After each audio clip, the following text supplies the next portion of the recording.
Almost no one knows this place exists. Yet every major leap in technology starts here. Today, for the first time, I am taking you inside this secret lab. And you are about to see things the public is never supposed to see. The technology that will power your smartphone, laptop, and AI data centers 10 to 20 years from now. But before we open that door, we have to face the harsh truth. As a chip design engineer, I am convinced that over the last 50 years, we lived through a miracle. We've managed to double the number of transistors on a chip roughly every 2 years, and that enabled massive performance gains. To understand how colossal this progress was, let me show you something. The first NVIDIA GPU, the GeForce 256, released in 1999, was manufactured using the 220 nanometers technology. Fast forward to today, and NVIDIA is ramping up the production of its Rubin GPU in 3 nanometers. So in just last 25 years, we managed to shrink the transistor by more than 70 times and turned graphic cards into the engine driving the entire AI revolution. That's the miracle we lived through. For decades, engineers have been carving atomic-scale machines out of sand. It should be impossible. And yet, year after year, the chips kept getting smaller, faster, and more powerful. And for the next generation, we are heading into angstrom era. Numbers so tiny, they barely feel real anymore. But here is the truth no one wanna admit. This era is actually ending. And this chart proves it. Right now, we are running into the hard limits of physics. And as you will see just in a moment, transistors are now literally just a few atoms wide. They are becoming mechanically unstable. Heat is exploding. The alternative materials we hope would save us aren't scaling fast enough either. And if we don't invent a new kind of device, not an upgrade, but a true breakthrough, the computing revolution just stops. And with it stops everything that depends on the progress in computing. Technological advancements, AI, space tech, and even your devices, all of it will hit a performance ceiling. And right at this moment of despair, where the world's largest tech companies like Apple, Google, NVIDIA, AMD, and even TSMC had no answers left, they turned to one place. A small lab in Belgium, almost no one heard of. Yet the future of computing is being invented right here. What happens inside these walls doesn't just advance tech. It decides whether innovation continues or stops. Well, if you trace back any advanced chip from AMD or NVIDIA to Apple Silicon, it leads not to Silicon Valley or Taiwan, but to a small quiet town in Belgium called Leuven, home to Imec. And this is not your typical chip maker. It's a research hub that invents technologies that chip makers like TSMC, NVIDIA, Samsung, Intel gonna use in 10 to 20 years from now. Here, impossible physics problems turn into working prototypes long before they appear in Apple or NVIDIA keynote. No matter where you're watching this, on your smartphone, desktop, or even TV, all modern devices run on FinFET transistors. A transistor is a tiny electronic switch that controls the flow of electricity inside the circuits. You can think of it as a microscopic ridge of silicon with a thin fin sticking up. This FinFET device was a hero because it carried us through an entire decade of technological progress. From the first Apple Silicon to the GPUs that power the most advanced data centers on Earth. But its time was up. To keep shrinking transistors, the key structure inside it, the fin, had to become thinner and thinner. Imagine something just 6 nanometers wide and 60 nanometers tall. At some point, they literally started bending and snapping during the manufacturing. In fact, when the challenge becomes too complex, too expensive, and too risky to solve on their own, the world's biggest players, Intel, Samsung, ASML, TSMC, all joined forces with Imec, because all of them want eventually the same thing: a place to test impossible ideas before spending billions trying it on their own. By then, Imec had already explored every path they could think of, including new materials, new architectures, and new shapes. The problem was, most of them went nowhere. And the stakes couldn't be higher, because the wrong bet wouldn't just slow us down, it would set the entire semiconductor roadmap back by a decade. And eventually, the industry wasn't looking for a next upgrade, but for a reinvention. And if any place can pull off a miracle, it was Imec. After years of failed ideas and dead ends, the answer turned out to be very simple. And it started with a rough sketch on a whiteboard. And they asked a deceptively simple question. If this tall structure becomes unstable, what if we just flipped it sideways? And just imagine, this simple idea became the second biggest turning point in microchip history: the invention of gate-all-around transistor. Instead of one tall fin, engineers stacked thin sheets horizontally, supported from below, making them far more stable to build. And this trick solved the mechanical problems that were killing FinFET. Right now, these devices are making their way into your next GPUs and smartphones. This innovation definitely bought us time, and it will carry us for another 3 chip generations. But it wasn't the end game, because right now, even with this gate-all-around innovation, we're still running out of space on a chip. And Imec had to go back to the drawing board again. When cities ran out of space, they didn't stop building. They built skyscrapers. Imec asked a bold question: why not to do the same with transistors? Well, if we cannot shrink in 2D anymore, there is only one way: up. Stack one device on top of another vertically, and you immediately double the transistor density. And now I will walk you through step by step how this technology is being invented. Before anyone touches a wafer, they spend years simulating this device, tweaking geometry, materials, and then try every variation, kill the weak ones, until the numbers finally say, this might actually work.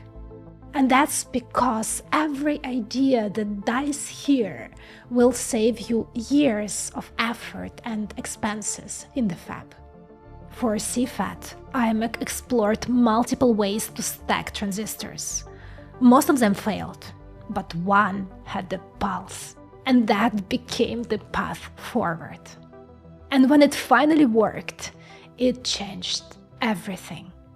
For the first time in history, we began building chips in 3D, and soon you're gonna see it with your own eyes. I could not be more excited, because right now I'm taking you inside the fab to see something almost no human eyes have ever seen. One of the greatest inventions in human history. First, I suit up in a cleanroom bunny suit. And of course, mine is like 2 sizes too big. So I'm actually looking like a walking bedsheet with a badge. They blast me with air just to make sure I don't contaminate anything inside. This place is insanely delicate. Clean rooms must be cleaner than clean. Inside, they are building technologies so tiny that one single hair, one speck of dust, and $1 million experiment is gone. Once we are in, we are heading straight to one of the coolest machines, scanning electron microscope. This is the only way to actually see something that small, because a modern transistor is about 100 times smaller than a virus. But here is a catch. The moment you look at it, you destroy it. You cannot actually see a 2 nanometer structure or even a 10 nanometer structure, because our eyes simply aren't built for that. Our eyes only work when light bounces off the objects. But to bounce from something that small, light is simply too big. Its wavelength is hundreds of nanometers wide. It's like a giant wave trying to hit something smaller than a virus. That's why to see transistors, light, and typical microscopes are practically useless. We need something far more powerful than that. We need electrons.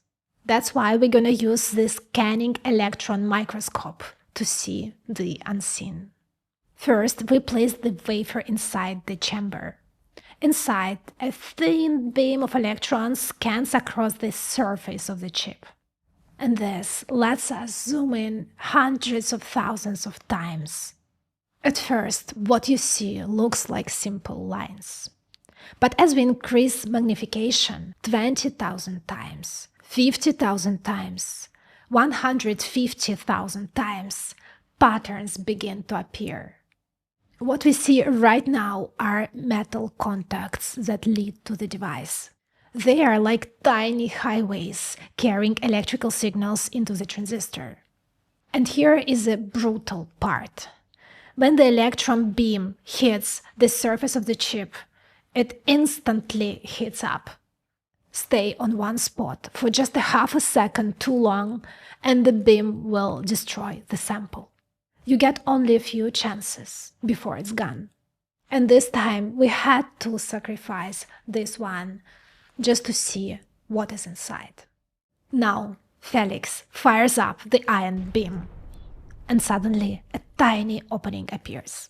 In just a split second, we cut out a slice thinner than a human hair by 1,000 times.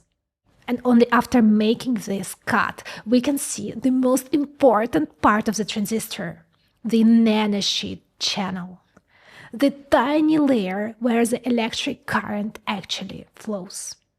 But even this super microscope has its limits. We can actually zoom in here down to 10 nanometers. But we still cannot see the atoms. To go further, to see the most interesting part, we actually have to leave the fab and do something way more extreme. I will show you it in a moment. If you're enjoying this episode, subscribe to the channel, because everything which you've seen so far and which you're about to see now is possible because of you watching this video. And the more people subscribe, the more doors will be open to us and the more exciting content I can make for you. Thank you. What we see right now is that AI is reshaping the job market across every industry, from marketing to finance to software.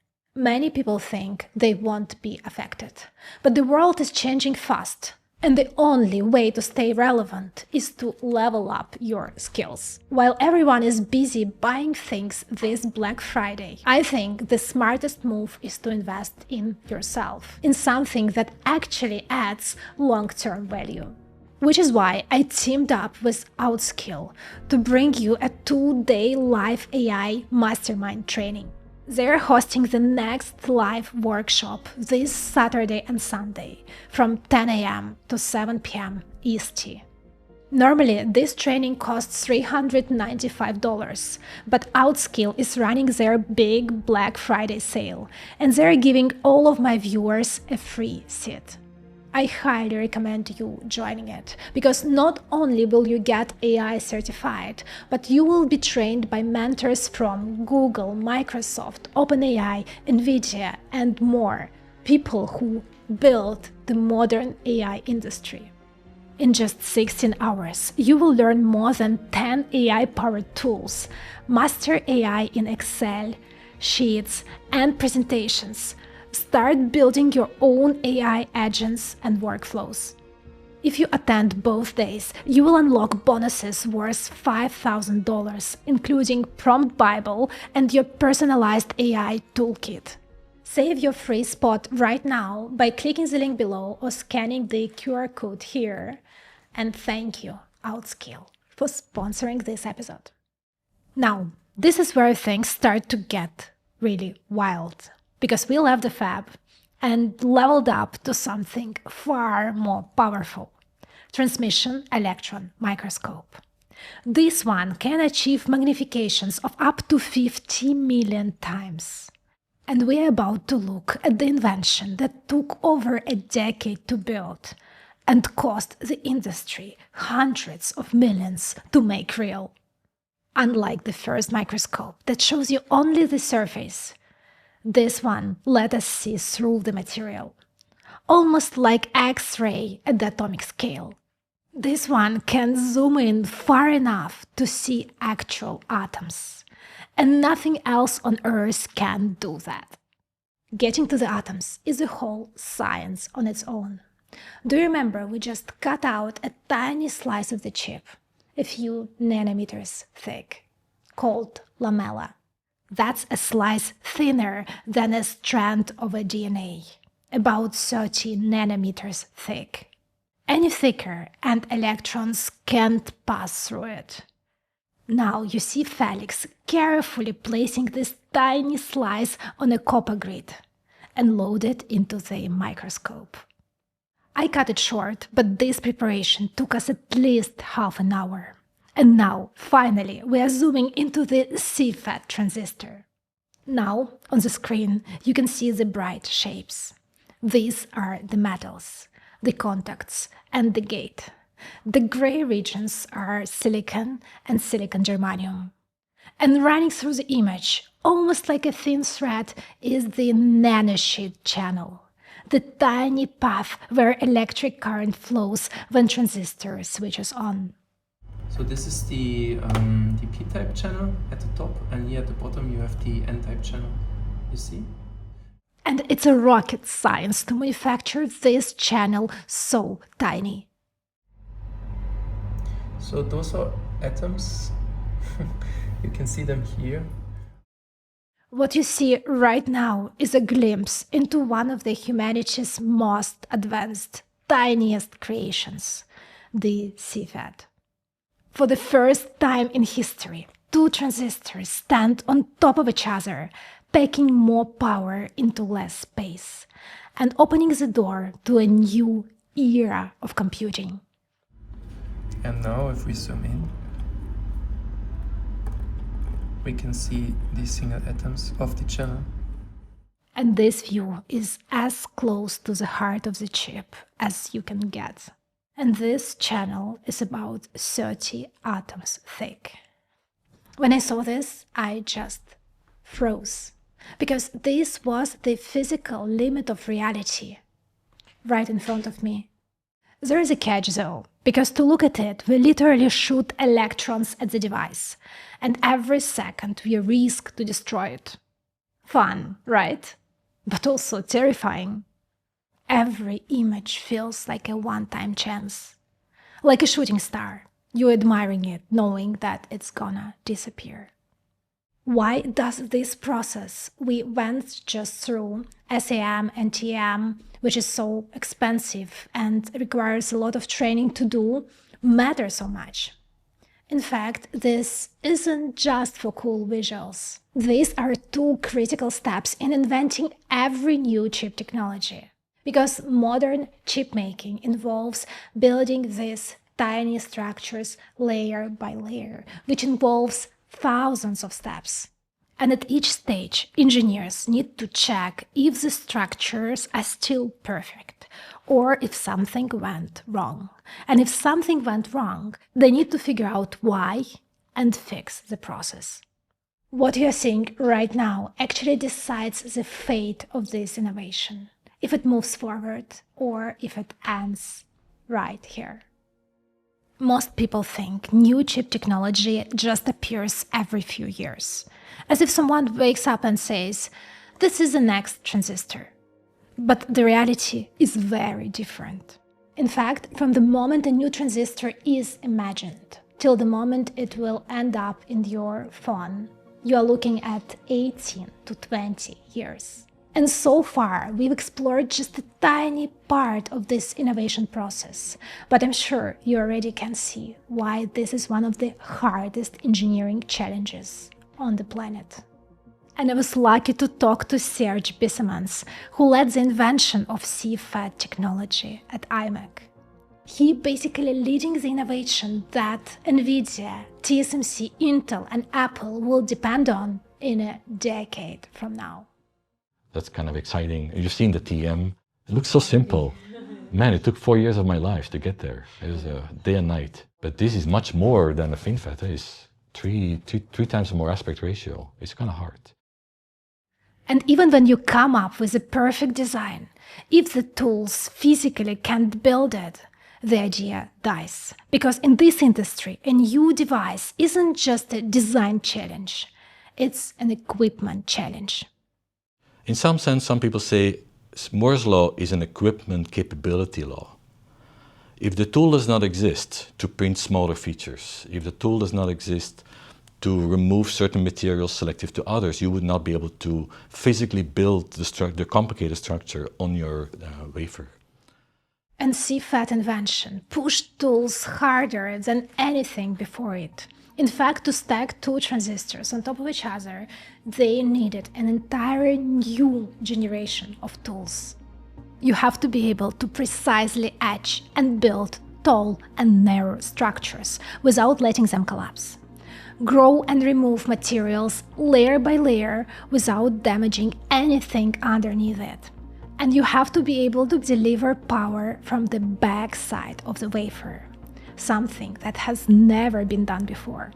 That required new etching and deposition systems, new epitaxy techniques, new backside power process, and on top of that, new tools capable of measuring details that once were literally invisible. That's why Imec works closely with toolmakers like ASML, the key edge deposition and epi suppliers, and key material suppliers to co-develop equipment and materials required to turn these ideas into reality. And these tools aren't cheap. The EUV scanner alone, the queen of all chip-making equipment, now costs over $250 million per unit. Most of the others range from 10 to 50 million each. And to run even an experimental fab line, you need about 200 of them. And once the early version of these tools exist, they don't go directly to TSMC or Intel. They first land here at Imec. That's where researchers test them directly on silicon, long before any chip maker is even allowed to touch them. Right now, here at the Imec fab, they're assembling the new high-NA EUV lithography machine from ASML, the most advanced lithography machine ever made. They didn't let us film that part, of course, but trust me, this single machine will fill an entire hall. If the results look promising, only then Imec moves the work to its pilot line. It's test kitchen where manufacturing flow is perfected. Because to make CFET real, Imec isn't just developing the new device, they're reinventing the entire recipe. A recipe where new tools, new materials, and new techniques all work together in a perfect sync. And while the journey to make CFET manufacturable is still underway, Imec is already working on what is next after CFET. Because in this industry, if you wait until the current technology runs out of steam, you are already too late. Now, here is the part no one likes to admit. The future is still unknown. CFET buys us a decade, But after that, for the first time in the chip history, there is no clear roadmap after CFET. No one, even Imec, doesn't know what is coming next. The only thing is certain. CFET cannot lower power or heat enough for the future AI demands. Here we would need something more to break the laws that limits the silicon itself. Now, what comes after CFET? The only thing that I can think of is that we start stacking even more layers. The reason that we stack is because we can no longer scale X and Y. And I don't think that there is any idea right now out there that can easily scale XY.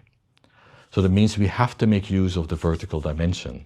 And CFET is just the first generation of learning how to do so. If we master that by the mid-30s next decade, I believe that opens up the room for not only hybrid channels, but also hybrid technologies. Well, that's interesting. And we have to talk about this, because if you look at the history of computing, first, the progress came from just one thing: shrinking transistors. But it's not the case if you look at what's happening right now. Around the 2020, the physics of making transistors smaller and smaller started to flatten. Costs exploded, heat exploded, and physics stops cooperating. This is the wall we spoke about. CFET will extend this line a little bit further. It buys us time. It might carry us towards 2030, but it doesn't restore the exponential growth. This era is gone.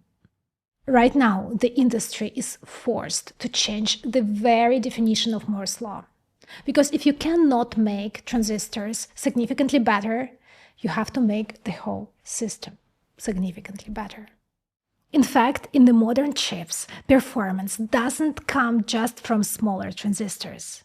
It comes from how fast many chiplets talk to each other.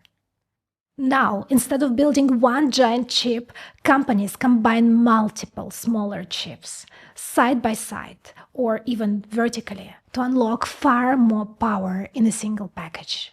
And that approach changed everything. Right now, chiplets on the chip sit centimeters apart. And at this distance, communication is like shouting across a football stadium. It wastes energy and it slows everything down. A promising solution is to let these chiplets talk using light instead of electricity. And this is silicon photonics. Today, this technology is used to connect GPU racks across data centers. But soon, it will move inside the chip package itself, letting chiplets to communicate with light at incredible speed. Right now, silicon photonics still consumes way too much power to be used everywhere, especially inside laptops and smartphones. The lasers run hot, waste energy, and the whole system is extremely sensitive to the temperature. You often need heaters just to keep the light stable, and this sort of defeats the purpose of saving energy. This is where Imec steps in. They are not trying to prove that silicon photonics works. This is a done part. But they are trying to make it efficient enough so it can be used everywhere. Right now, they experiment with advanced optical materials you can't use in the normal fab, like barium titanide. For your audience, which I am one of them, by the way, this particular one is too detailed. But it fits the material story. So photonics exists. The good thing is it can be fabricated in any production line. Photonics is still a little bit power hungry. But there are materials that are optically very, very interesting, but that are not fab compatible. We can at least deposit those materials on 300 millimeter, we can pattern them, we can do the optical characterization in a realistic demonstrator. So those are the type of research. So new materials to scale the power budget of the photonic circuit. That's kind of, I would say, the tagline of what we're trying to do here. If Imec is able to pull this off, this unlocks the whole new leap in computing. Just imagine this kind of technology that today only NVIDIA can afford to use in their giant GPU clusters could one day run inside your laptop or even your smartphone. Imec Vision goes far beyond that. Right now, they are working on stacking entire wafers on top of each other. Imagine taking two cities and perfectly stacking one on top of the other, with every street aligned. And if this works, we could eliminate most of the communication wiring between chips. And this means lower power consumption, higher speed, and most importantly, the ability to stack different types of chips and different types of materials on top of each other, not just silicon. And this leads us to a future where chips won't be flat anymore. They will look like a 3D computing cube. There is still one more curve ahead. One that might completely change what a processor even means. To eventually use light instead of electrons for computation. Here is the interesting part. Imec isn't betting just on one future. Right now, they have multiple teams racing in parallel, each exploring a completely different path to what might come after silicon. And no one knows which one, if any, will work. Right now, they are testing ternary logic, reversible logic, spintronics, cryogenic CMOS, and you are lucky, because all of these technologies I've already covered on this channel. But eventually, we might need an entirely new device, one that follows different laws of physics, not the ones silicon obeys. I'm kind of proud to say that I probably touched upon all materials in the Mendeleev table, except the ones that radiate at night, the radiative materials. But other than that, we've probably touched upon most of them if they are available in a 300mm cleanroom environment. Right now, they're experimenting with germanium, graphene, 2D crystals like transition metal dishalogenide, even carbon nanotubes, materials just a few atoms thick. And they all look amazing under the microscope. But the challenge is turning them from tiny lab samples into the real technology ready for mass production. The future is not decided. Imec, in collaboration with its partners, saved Moore's law, not once, not even twice. And right now, they are racing against limits of time, energy, and physics itself. The future of computing might be already here, in one of the experimental wafers in Leuven. But even Imec doesn't know if it will work. What makes this unique Imec model to work isn't just engineers and tools and partners, but neutrality. Imec is non-profit. It does not compete with anyone. And their secret edge that they have entire semiconductor factory on site built just for the research. And now they're expanding it to more and more buildings to run more experiments. Most universities dream about one clean room. Imec has an entire production line. And that mix of brains, machines, and neutrality makes Imec something rare. Not just a lab, but the world's meeting point for the next generation of chips. So now you can literally forget Belgian chocolate or waffles, because Imec wafers is what the entire tech industry is really addicted to. Now, if you enjoyed this episode, share it with your friends and colleagues, and watch this video where I explain what it takes to build a semiconductor factory and to manufacture these devices. You will love it. Thank you, and I will see you there. Ciao.